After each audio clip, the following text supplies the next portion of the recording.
नमः शिवाय शिवजी सदा सहाय। ओम नमः शिवाय गुरुजी सदा सहाय।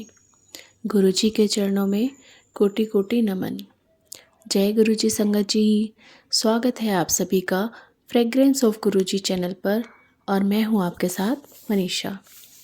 संगत जी, आज प्रस्तुत है आपके लिए दिव्य आभा अध्याय 35, जिसका शीर्षक है कर्म बंधनों से मुक्ति। यह जर्नी शेयर की है श्रीमती ज्योति वर्मा जी ने, जो कि गाजियाबाद से हैं। तो चलिए संगत जी शुरू करते हैं। ज्योति वर्मा के सास और ससुर दोनों को रक्त कैंसर होने का निदान हुआ था। इस समाचार के पश्चात ज्योति वर्मा और उसके पति देहरादून में अपना कारखाना और पेट्रोल पंप बेचकर दिल्ली आ गए थे। देहरादून की तुलना में दिल्ली में रहना अधिक महंगा था। वर्मा परिवार में उनके 2 बच्चों के अलावा उनके माता पिता भी थे। उन्हें लगता था कि यहाँ पर वह कभी भी सुख और समृद्ध जीवन व्यतीत नहीं कर पाएंगे।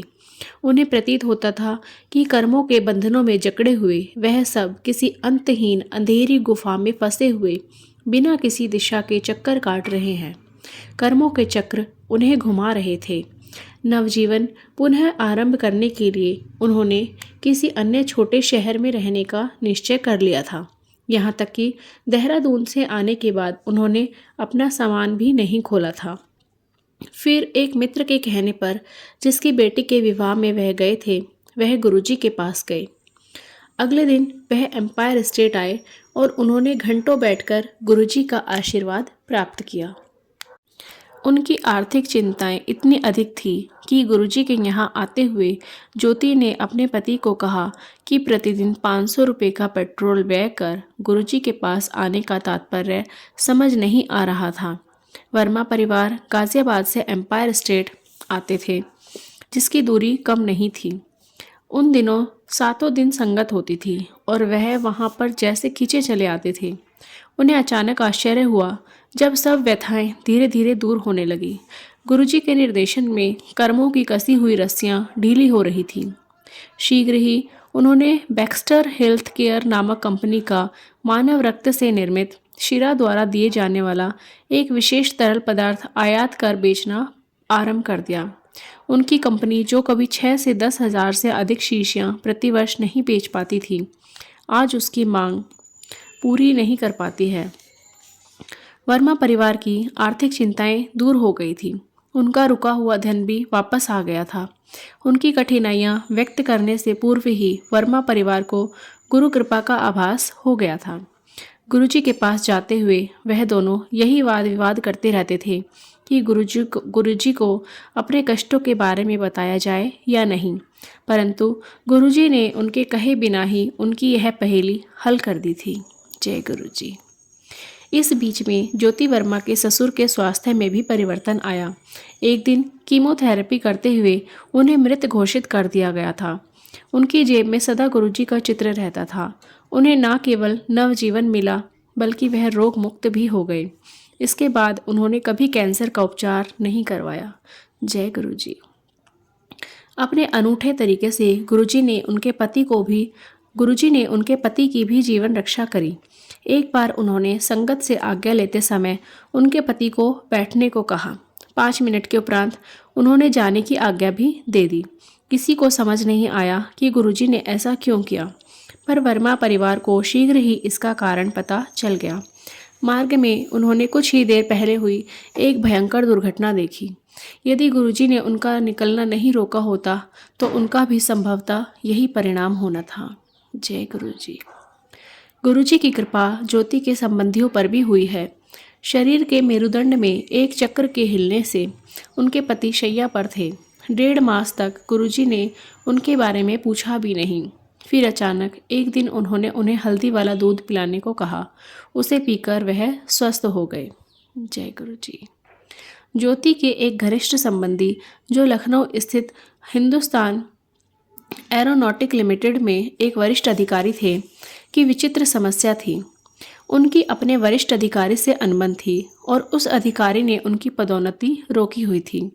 उन्होंने मन ही मन पद त्यागने का निश्चय कर लिया था, परंतु गुरुजी की दया से उनकी पदोन्नति हुई और हैदराबाद स्थानांतरण हो गया।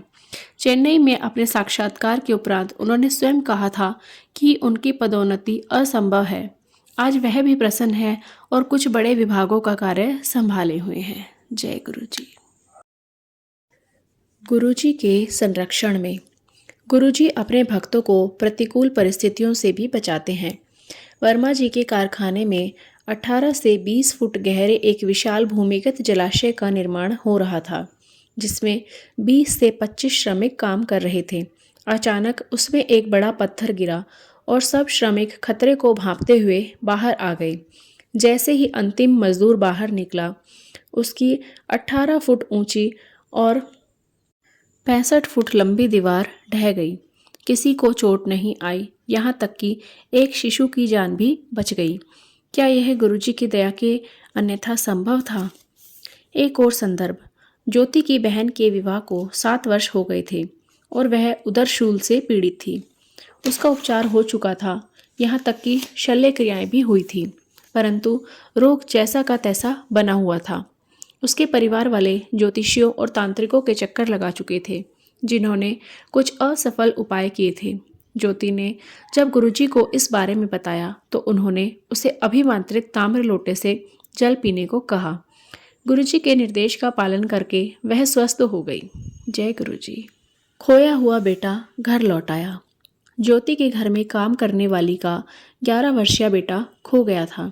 वह दिल्ली 1 माह पूर्व ही गांव से आए थे और यहाँ के बारे में कुछ भी पता नहीं था। उसको ढूंढने के सब प्रयास निष्फल हो रहे थे। उसके पास उसका कोई चित्र भी नहीं था। घबराई माँ ने ज्योति से निवेदन किया तो ज्योति ने गुरुजी से प्रार्थना कर 1 माह की सहायता करने की विनती करी। उसी शाम को उसका बेटा वापस आ गया।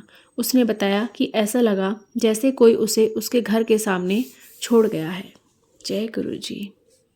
किशोर पुत्र की निगरानी। गुरुजी ने ज्योति के पुत्र को छात्रावास में रहने के लिए कहा। यह उसके लिए पहला अवसर था जब वह घर से दूर अकेला रह रहा था और अक्सर उदास हो जाता था। एक दिन उसके सब मित्र उसे छोड़कर अपनी महिला मित्रों के साथ समय व्यतीत करने चले गए। वह मन ही मन बहुत दुखी हुआ कि उसकी कोई ऐसी मित्र नहीं है। इसमें कोई हानि तो नहीं है, केवल समय व्यतीत करने के लिए अच्छा तरीका है। यह सोचते हुए वह सो गया। अचानक गुरुजी उसके स्वप्न में आए और उन्होंने उसे डांटा। भयभीत, पसीने में भीगा हुआ वह जागा तो 2 बजे थे। उठकर गुरुजी से प्रार्थना करने के पश्चात ही उसे ठीक से नींद आई। उसने जब यह प्रसंग ज्योति को बताया तो वह आश्वस्त हुई कि गुरुजी उसके पुत्र का ध्यान रख रहे हैं। जय गुरुजी। ज्योति कहती है कि गुरुजी की शरण में आने के बाद कुछ सोचने की आवश्यकता नहीं है, लेकिन किंतु परंतु के बारे में भूलकर अपने मन से समर्पित करना ही पर्याप्त है। हम उनके पास दीर्घकालिक रोगी की भांति आते हैं और वह सब समस्याएं, कष्ट और अहित दूर कर देते हैं। गुरुजी की पद्धतियों को समझना संभव नहीं है। उनके आशीर्वाद अक्सर अप्रत्यक्ष होते हैं। हम अपनी मानवीय प्रकृति के कारण अपनी समस्याएं बोलने को बाध्य होते हैं। जब उनको अंतिम आश्रय मानकर आए हैं तो तुरंत हल मिलने की बात सोचना सही नहीं है। केवल आस्था और समर्पण के भाव उनसे मेल करवाते हैं और उससे ही भविष्य उज्जवल होता है। कहावत है, जितना गुड़ डालोगे उतना ही मीठा फल पाओगे।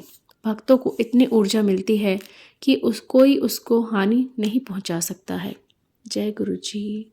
जय गुरुजी। अनंतम अनंतम शुक्राना गुरुजी। तो संगत जी, कैसा लगा आज का अध्याय? कमेंट करके हमें ज़रूर बताइएगा। अगर आप भी अपना सत्संग हमारे साथ शेयर करना चाहते हैं तो अपना सत्संग रिकॉर्ड करके डिस्क्रिप्शन बॉक्स में दिए गए ईमेल आईडी या व्हाट्सएप नंबर पर आप हमें भेज सकते हैं। चलिए संगत जी, अब करते हैं मंत्र जाप। आप भी कीजिए मेरे साथ। ओम नमः शिवाय शिवजी सदा सहाय। ओम नमः शिवाय गुरुजी सदा सहाय। ओम नमः शिवाय शिवजी सदा सहाय। ओम नमः शिवाय गुरुजी सदा सहाय। ओम नमः शिवाय शिवजी सदा सहाय। ओम नमः शिवाय गुरुजी सदा सहाय। जय गुरुजी।